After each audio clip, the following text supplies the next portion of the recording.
You can hear the music? Oh, that's weird. So they can hear it. Okay, that's good.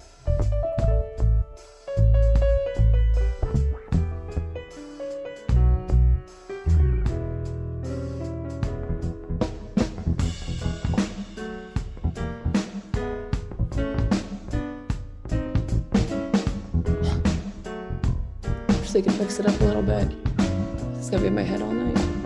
I'm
muted.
Everyone, and welcome to Household Tasks and Parent Expectations for Employment. And thank you for joining us. We'll be getting started in just a couple more minutes. Thank you.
Hey, hello. Oh, sorry, making sure I'm not muted. Sorry about that.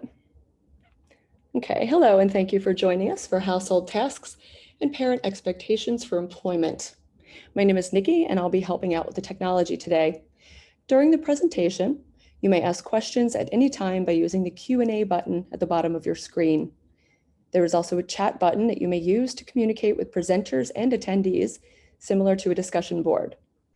When sending a chat, you have the option to send to just presenters or to panelists and all attendees.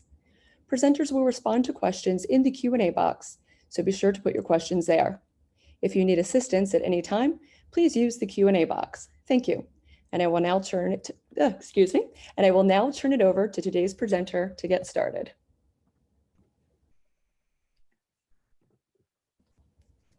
Okay, hello, I'm gonna share my screen real quick.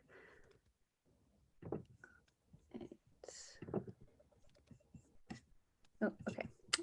Okay, hi, my name is Kim Patton, and I am going to be presenting today on my dissertation research, which is called Household Tasks and Parent Expectations for Employment. I conducted my research with my co-advisors, Dr. Stacy Dymond and Dr. Megan Burke. And I'm excited to present this to you today. I just wanted to give you a little background about myself. I'm currently an instructional assistant professor at Illinois State University. I just finished my PhD this summer. So I am very excited about sharing this with you, and to give you a little background on why this is important to me. I taught for I taught for 10 years in the schools, and as a middle school special education teacher, working with students with more significant disabilities. And I tend to have my students for about 3 years because I had them from 6th grade through 8th grade typically. And so I really got to know their families well, and I kept in touch with many of the families throughout their experiences, and I'm still in touch with many of them today. And I saw how difficult the transition was after school and trying to figure out employment opportunities and things like that. And so I really wanted to focus my research on something that involved parents and how they are able to navigate the system and try to increase employment outcomes for their youth. So that's just a little tiny snippet. Also, since I'm doing this, I am going to try and monitor the Q&A and everything like that. Feel free to ask questions. I may not be able to respond to them until I'm finished presenting in terms of being able to monitor everything, but I will try and get to all the questions, and I'll also give you my email address. So if you have any other questions, you can feel free to email me. All right, so the overview of my discussion today. I'm going to talk a little bit about the purpose of my research, the method, the results of my study, and the discussion. Okay, so to give you some context of the problem, we know that individuals with disabilities are consistently and historically employed at significantly lower rates than individuals without disabilities. And this, has been a problem throughout time. The transition mandate was put in place to try and alleviate some of these issues back in the 1990s, but we really haven't seen much progress in the way of employment outcomes for individuals with disabilities, unfortunately, since that time.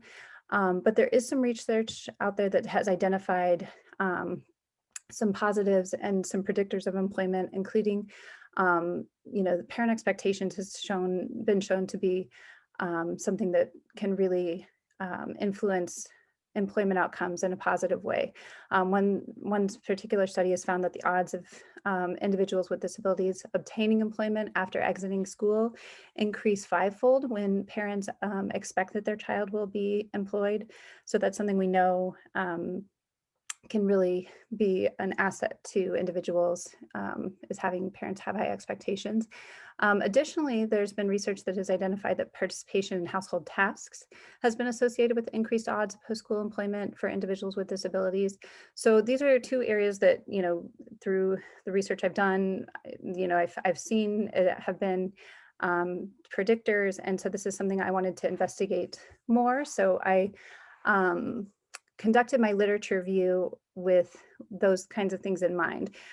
So these are the areas that I covered. I'm not going to go through my literature review in any great detail because I want to get to the actual study that I conducted. But I looked at the transition from school to work, especially looking to see how parents are involved in that process, and how things have changed over time.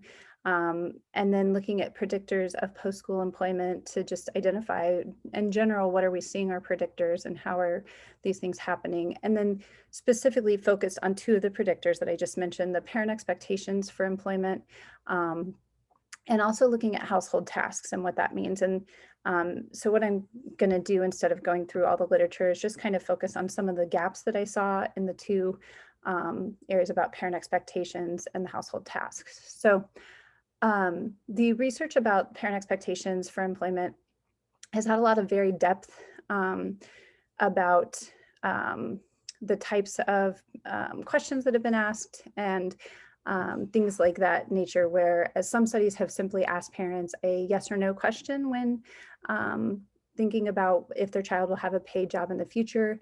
Other studies have gone into a lot more depth or asked questions that are more on a Likert type of scale, such as how likely parents think it is that their youth will have a job in the future, a paid job. And also some have looked more at parent preferences and expectations for specific jobs and things like that. So there's a lot of variation there. A lot of the research has also not been necessarily representative of transition age youth with ID. Many of the studies that have looked at this have investigated parents who have youth from the ages of birth to 22 with and without intellectual disabilities. So obviously there's potentially going to be differences with parents of very young children in terms of their expectations and parents who are having youth who are ready to exit the schools. Additionally, we saw that there's only been 2 studies conducted in the past 10 years that have investigated parent expectations. And this is something that, given the technological advancements over the last 10 years and things that, how parents can access information, it's very likely that some of the expectations may have changed more recently because of that. Looking at the household task literature, it was a little bit harder to find because this is something that we don't see in the special education literature. A lot of this came from occupational therapy journals and things like that. Also, most of the studies have involved younger children between the ages of 5 and 14. And research has typically involved children primarily with physical disabilities and high functioning autism. And so while these studies can give us can inform our hypotheses and things like that about parent expectations and factors for participating in household tasks, it's really important to consider what actual parents of transition age youth may have, thinking about the additional factors that they may have, especially as their children are a little bit older and may require different types of supports. Additionally, the research has not identified the level of support transition age youth with ID would need to participate in household tasks. So those are all things that I was able to identify as gaps. And then looking at the statement of the problem. So we know that these parent expectations and youth engagement in household tasks have been identified as predictors of employment. And this study was set up to try and understand if there's a connection between those two areas. And so that's what I'm going to kind of focus on for the next part of this. Okay, so the method for my study, I had 4 primary research questions. The first was looking at the extent that parents report that their transition age youth with ID participate in household tasks, and with what level of support. So I just wanted to kind of get a basic idea of what's happening and how parents are supporting their youth, or what kinds of supports their youth need, just to get a general sense of that. Then looking at what are the parent expectations for post-school employment. So, just trying to see if we're seeing similar things from previous literature. And then that third question is really looking to see if there is a relation between youth involvement and household tasks and parent expectations for post-school employment for the transition age youth with ID. So looking at those two areas and seeing, is there a connection, and how significant is that? And then the last question is looking specifically at youth and family characteristics that correlate with youth participation in household tasks. So, and this was focused more on household tasks because we have a lot of literature that's focused on parent expectations for employment. So, but we don't have a lot on this household task. So I wanted to see if there was some different things that we could identify that are associated with that. So the research design for this study, I did a cross-sectional survey design. I used a mixture of established measures and created questions, and it was designed using REDCap software. So prior to doing this study, I conducted a power analysis, an a priori power analysis using G-Power, and with traditional assumptions. So to achieve a small effect size with 10 potential independent variables, I was looking for a minimum sample size of 118 participants. My inclusionary criteria for the study included parents of transition age youth between the ages of 14 and 22. The youth needed to have an intellectual disability and live at home with their parents. And that was so that, if parents are not living with their child, they may not be as aware of what types of household tasks that youth are participating in. Okay, so the recruitment for this study included emailing. So I was doing a nationwide study with this, and so I wanted to have a way to reach parents across the country.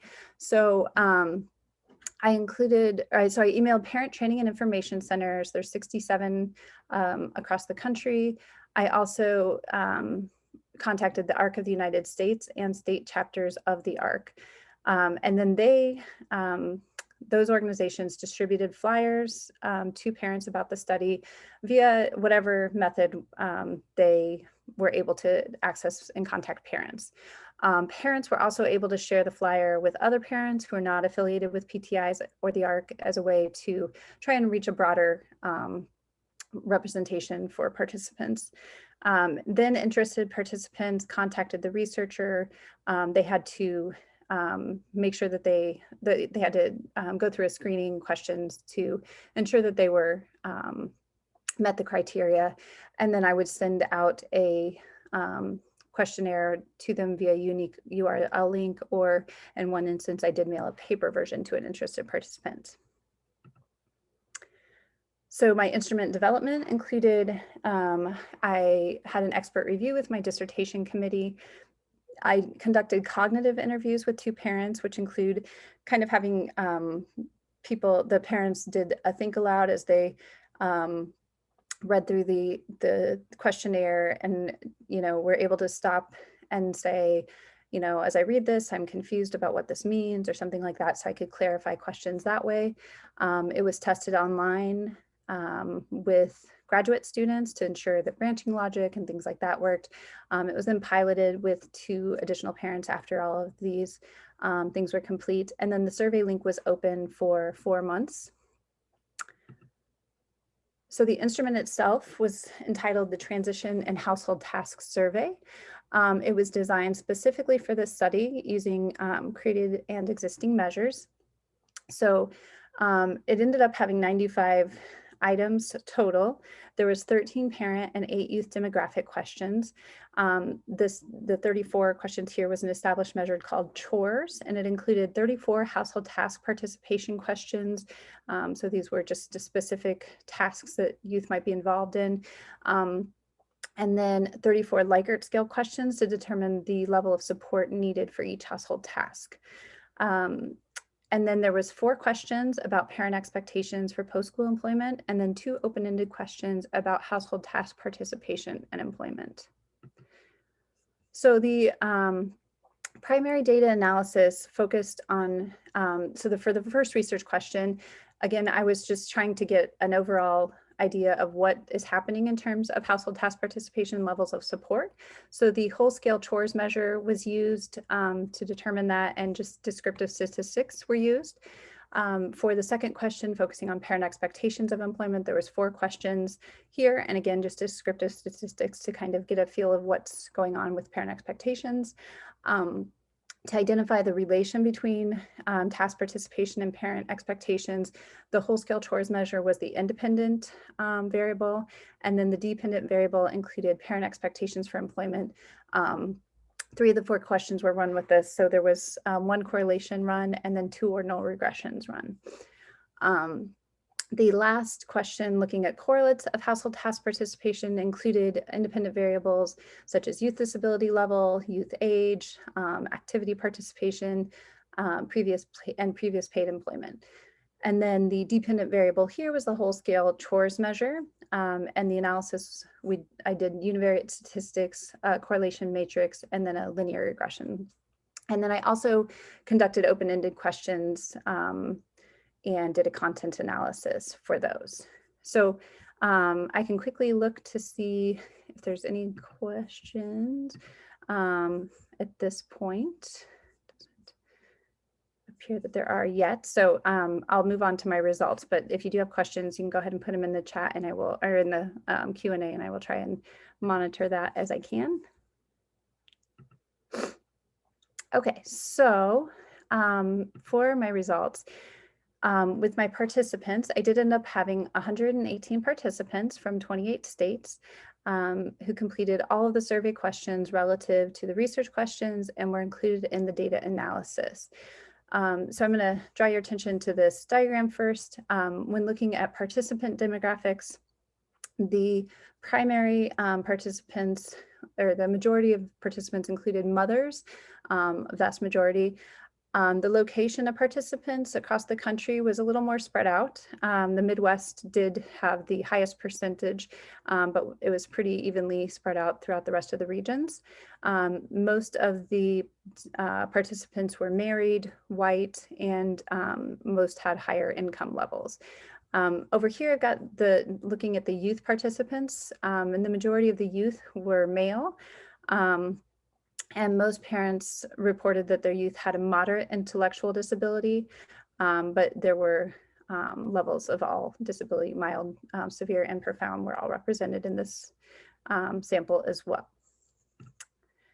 Okay, so my first research question, looking at the extent of youth participation in the household tasks, found that youth engaged in just under half of the 34 tasks in the chores measure. So here's just some specific examples of some of the most completed household tasks that youth were involved in. Included puts own laundry in hamper, cleans up after own activities, makes self a snack. And some of the least completed household tasks included things like puts laundry away for family, cares for other family members, and cares for younger siblings. So when you're looking at these tasks, you might notice that some of these seem like simpler tasks and more like self-care tasks, and these are more kind of family care tasks. And the chores measure does have these tasks divided into self-care and family care.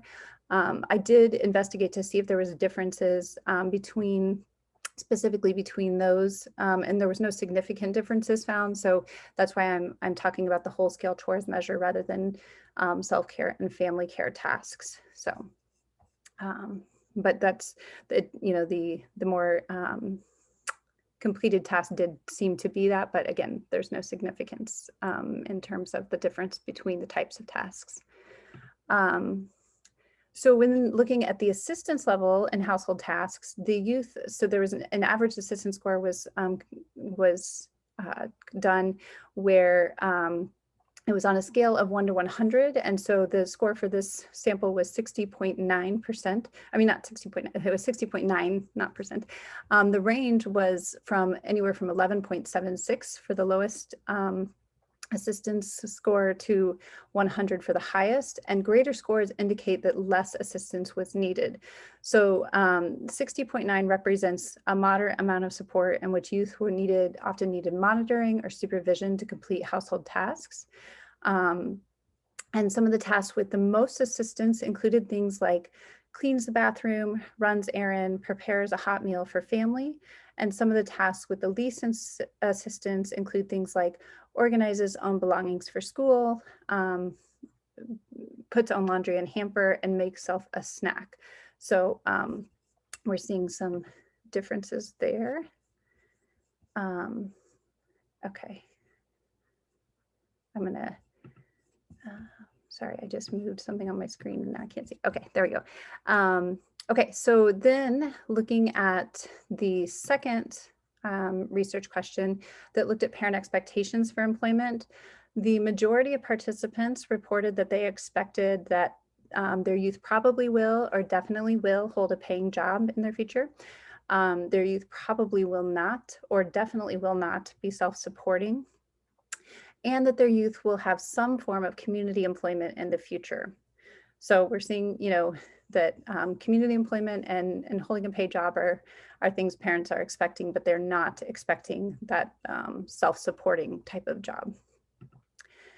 Specifically when looking at vocational outcomes, these were the options that parents had to pick from in terms of what they expected. And you can see that the top four here are all community outcomes or community employment outcomes without supports up here. This is the community employment with supports greater than 10 hours a week with no time spent in sheltered settings was the most common response for this. But you can see that the community, these top four, have a lot more response options than, or a lot more people responded with those than with sheltered, than expecting sheltered activities or volunteering with no other vocational activities or no vocational activities. So, so that's encouraging that parents are at least expecting that. And we'll talk more about this in the discussion as well. The relation between youth involvement and household tasks and parent expectations for employment. So looking at that correlation, we did find a significant moderate positive correlation between youth involvement and household tasks and parent expectations for employment. So increased involvement in household tasks was associated with increased parent expectations for employment. So that was great to see. Also, with respect to having a paying job, the ordinal regression was significant. And this indicates that participation in household tasks was associated with a 17% increase in odds that parents would expect that their child would ever have a paying job. And then regarding parent expectations that their child would ever be self-supporting, the ordinal regression was also significant. This indicated that an increase in participation in household tasks was associated with an 11% increase in odds that parents would ever expect that their child would be self-supporting. So we're seeing that these things are correlated and that there is a relation between household task participation and parent expectations for employment in the future. Okay, so the last research question that I investigated looked at what is correlating with youth participation in household tasks. So the overall model was significant for the linear regression with an R-squared of 0.27, which indicates that 27% of the variance was found from this model. And so the things that were included the different disability levels, the activity participation, paid employment, and child age, as I mentioned. And so looking at these individual things, you can see that paid employment had a significant positive correlation. So individuals who were more likely to, or individuals who had paid employment were more likely to participate in household tasks. Additionally, individuals who participated in community activity were more likely to had a significant correlation and were more likely to participate in household tasks. Profound disability had a significant negative correlation, indicating that youth with who are identified as having a profound intellectual disability were less likely to participate in household tasks. So the open-ended responses is another way that we tried to get a little more depth onto thinking about why youth are participating or not in these tasks. So the first question asked parents, what are the reasons you do or do not have your child participate in household tasks? The reasons why participants had their youth participate included things such as benefits to the youth. So these included things like opportunity for the youth to be a contributing member of the family. It fostered independence in the youth. It prepared the youth for independent living. Also capitalizing on youth skills. So these included things like youth displayed a willingness to help and youth skills aligned with tasks assigned. When thinking about reasons participants did not have their youth participate, parent perceptions of youth barriers was one of the most common areas that we saw responses. And this included things such as youth resisting tasks and youth having physical limitations, parent concerns such as difficulties involving youth in tasks and holding low expectations for youth participation were noted there. And then there was task barriers, things so like tasks that were not expected of youth. And I should mention too that 117 of the 118 respondents or participants responded to these open-ended questions. Some participants included just reasons why their children did not participate. Some included just reasons why their child did participate, and then some included reasons for both. So, and then the final open-ended question included what are the challenges of involving youth in household tasks? And parent perceptions of youth challenges was by far the most typical response that we saw, where this included things such as youth were resisting doing tasks, youth required supervision to participate, and youth performed tasks carelessly are kind of the three top areas within that category. Additionally, parent perceptions of their own challenges, such as lack of time and difficulty involving youth in tasks, was also included in those areas as well. Okay, so I'm just going to see. Okay, I'm going to move on to the discussion, but if you have any questions about the method, please feel free to ask. And then I'll have plenty of time at the end here to talk and answer questions as well. Okay, so when looking at the frequency of household task participation, this study found that youth with ID, transition age youth overall had lower participating on average in 48.2% of tasks in comparison to other studies that have investigated this household task participation using the chores measure. However, other studies, as I've mentioned before, didn't really conduct this study, or didn't conduct with youth with transition aged youth with ID. So one study has looked at parents of younger children with ADHD, and these are typically, in both of these studies, children that are between the ages of 6 and 14, and found that their children participated in 67.4% of the chores tasks compared to 69.4% of typically developing youth the same age. And then in another study, parents of children with physical disabilities reported that their younger children participated in 64.1% of the tasks compared to youth without disabilities who engaged in 73.5% of tasks. So this finding suggests that transition age youth with intellectual disability may have low levels of household task participation in comparison to younger children with ADHD and physical disabilities.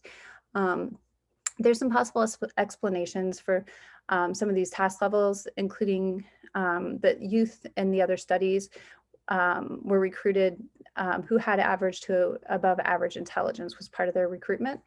This specific study specifically recruited youth with intellectual disability. And a previous study of young adults with disabilities has found that the presence of intellectual disability has been strongly associated with limited participation in activities such as household tasks.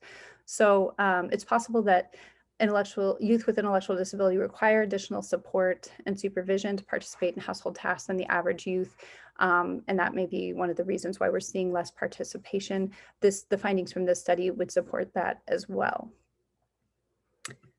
Additionally, the correlates of household task participation, when looking at those, the youth, as I mentioned, with profound intellectual disability were significantly less likely to participate in household tasks than youth with mild or moderate intellectual disability. There's not really been any prior research that has investigated youth with ID, with profound ID, compared to youth with other levels of AD looking at household task participation. However, there has been research that I mentioned that has compared the extent that younger children with physical disabilities and their same age peers without disabilities participate in household tasks. And those with disabilities are found to participate in household tasks to a lesser extent than children without disabilities. So the current study suggests that the disability level may also be impactful for youth household task participation as youth enter adolescence and adulthood. Additionally, with the correlates, youth who had participated in community-based activities in the past year were found to have significantly higher levels of participation in household tasks. So this does align with one other study that's focused on youth without disabilities between the ages of 10 and 18. And additionally, the other correlate looking at increased participation in household tasks was associated with youth who had paid employment experience outside of the home. So that study, or that finding, also aligns with that same study, which did not include youth without disabilities, but it adds to the extant literature by suggesting that paid employment is also associated with increased household participation for youth with ID. Looking at some potential reasons there, it may be that youth who are involved in household or in work experience and paid work experiences may have had parents who have higher expectations for employment. There's research that supports that. And that may also increase parent expectations for tasks at home. Additionally, some of the basic work skills that youth are participating in their paid employment may be similar to skills that are used when participating in household tasks. So they may be more likely to engage in those tasks at home. Looking at the correlates, again, this study did identify 27% of the variance in youth household task participation with that final model. But the analysis of the open-ended responses is a way to offer some additional insight into some of that unexplained variance. So participants specifically describe barriers and concerns that led them to not involve their youth in household tasks, such as perceived difficulties with youth resisting doing tasks and the amount of time it took for parents to teach and or assist the youth with the task. There has been another study that's had similar findings, and that parents reported that youth did not participate in household tasks because of the difficulty of involving their child in tasks. So one thing to consider here too is that youth with ID often benefit from task analysis instruction. And that's something that a lot of parents may not have had experience in learning about and breaking down tasks into smaller steps and teaching their children step by step with appropriate support. So something that can be considered is that training from practitioners or respite providers may help teach parents strategies about how to break down tasks and how to help them determine appropriate prompting strategies to involve their children in household tasks to make some of those barriers a little bit easier for them to address. Then with the parent expectations for employment, again, most parents expected paid community employment, which does differ from some of the prior research that's found where most parents of youth with ID and other significant disabilities have expected sheltered or segregated employment. And a lot of these studies, though, were conducted over 10 years ago. 2 more recent studies have found parents with ID expected paid community employments. So this study potentially aligns with more recent studies potentially given to the advancements in integrated employment, where things such as supported employment services and customized employment have come a long way and potentially help parents to be more optimistic about their youth's future. Just some of these studies up here too, when looking at the differences that might have been different from my study, is that A lot of these studies asked parents about both their realistic and their desired employment outcomes. So parents tended to report lower expectations for realistic outcomes compared to their desired outcomes. And this study did not ask parents about realistic versus desired. Okay, so with looking at the relation, again, we found a significant moderate positive relation, but due to the cross-sectional nature of this study, the direction of this relation is unclear. So we know that potentially involving youth in household tasks could increase parent expectations for both paid employment outcomes and for their child to be self-supporting, but we'll need additional research, longitudinal research to know that for sure. Some limitations to consider when interpreting the results is that participants for the study were not selected or were not randomly selected for this study. So that could impact the generalizability of the study's finding, as the study may not be representative of fathers and individuals with less formal education, racial minorities, and individuals with lower socioeconomic backgrounds. Additionally, the study was a web-based survey with online recruitment, and so it's possible that there could be some reduced generalizability for individuals who from lower socioeconomic status, as they may not have been able to have access to the computers and internet and things like that nature to participate in a web-based survey. Additionally, due to recruitment methods used, the response rate for this survey could not be determined. So was no way to determine differences between responders and non-responders, which could indicate a possibility of non-response bias. Okay, I'm going to go through these next two slides and then I'll get to the questions because I've only got these two left. Implications for future research. So one thing that I think is really important to consider, as you can see from my study, it was not a very diverse sample. And so I think that it's really important to try and attempt to reach a broader and more diverse sample of parents, including families of color. You know, it's hard to say what would look different with a more diverse sample, but I think it's really important that we do that and thinking about some potential ways. And if anybody has other ways, please share.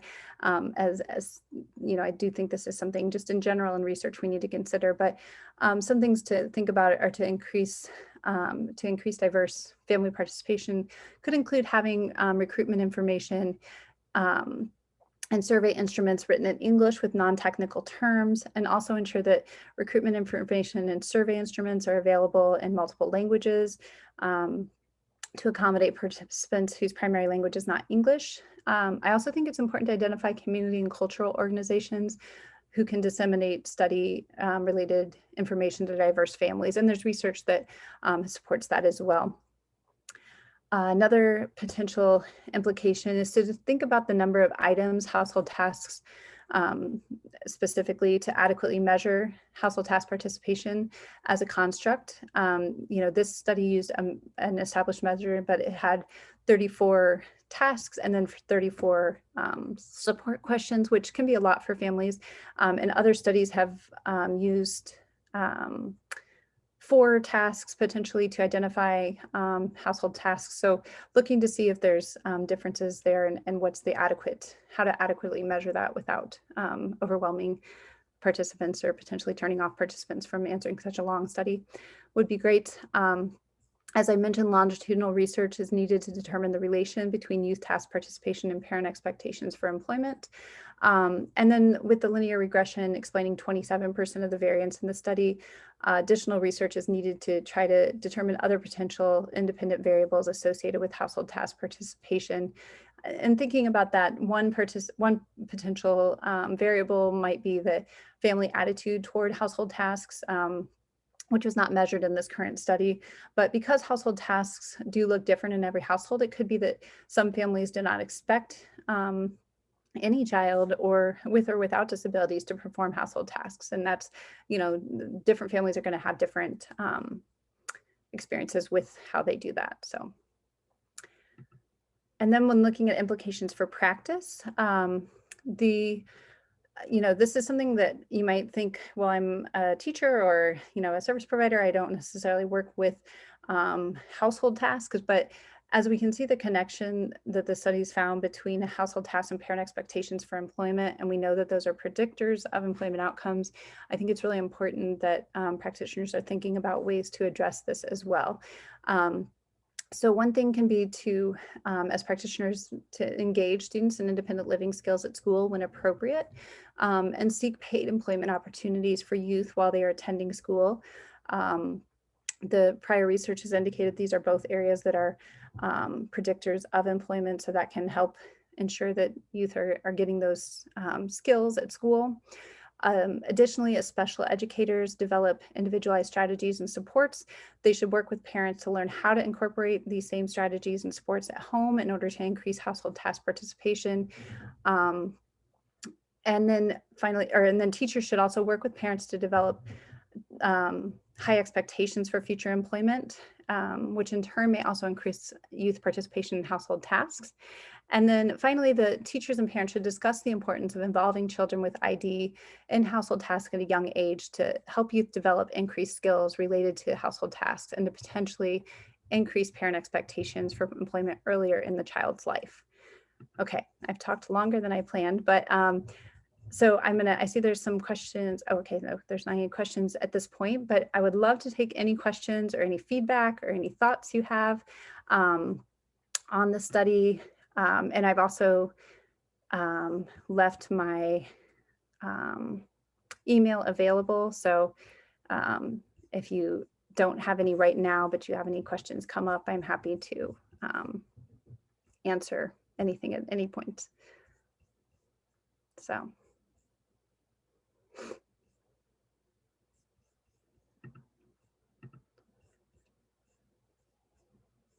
Okay, Lynn has a comment. She said, beginning in middle school, my son's teacher started reporting to independently carry out household tasks that he has definitely not showing us at home.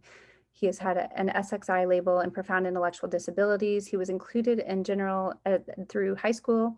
We didn't believe them until trusted friends observed and shared video with us. This led us to realize that his goals and his relationship with us was leading him to not let us know what he could do. Close collaboration with school staff and now direct support staff was critical for setting reasonable expectations and IEP, PCP goals for him. He continues to do far more with staff than parents. So, and that I think is a really great comment, Lynn. And I know that's one of the reasons why I wanted to address this, is that I felt like I had these relationships with parents and I saw how difficult it could be.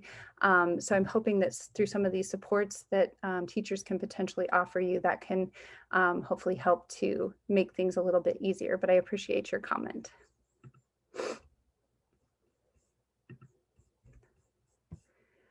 Karen mentions that distance learning is a great time to incorporate doing chores at home. I totally agree. I think that's definitely something we should consider. Stacy asks, if you were going to advise a teacher, what would you suggest they do first based on your data? And I think that I think with that's a great question. I think first, including youth with their, trying to involve them and finding paid employment and things like that is so important. But I think having those conversations with parents about developing expectations and how to do that is so important too.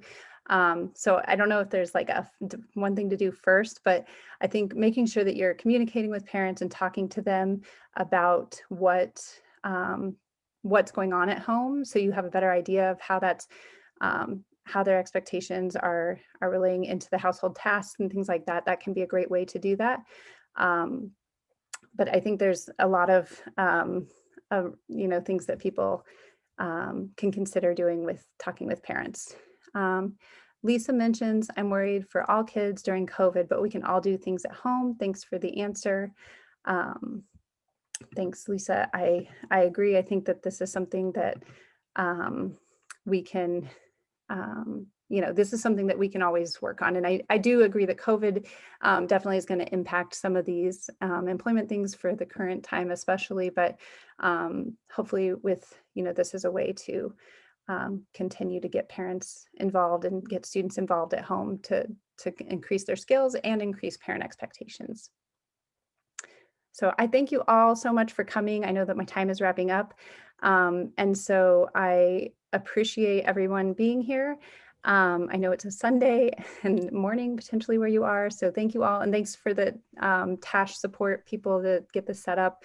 It's been great. And this was a very, I didn't know exactly how this would go, but I appreciate everything from everyone. And this is Nikki, the producer again. Thank you. We've reached the end of the session time, and thank you so much for everyone. Excuse me, I can't speak today, to everyone for joining us today, and we hope you enjoy the rest of your conference experience. Thank you. Thank you.